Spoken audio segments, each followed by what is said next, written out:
Another tech company cutting jobs, but this time it's about survival in the AI era. Atlassian, known for tools like Jira and Confluence, has laid off around 1600 employees, nearly 10% of its workforce in March 2026.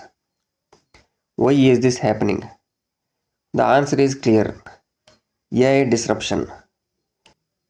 Atlassian is shifting its entire strategy towards AI powered productivity tools, automation first workflows, lean high impact teams.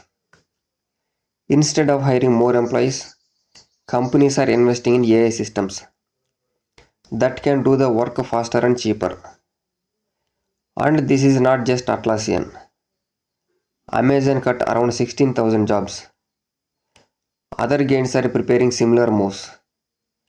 This is a global shift, not a single company problem. The reality is harsh. Traditional roles are disappearing, AI integrated roles are growing. If you are not learning AI, you are already behind.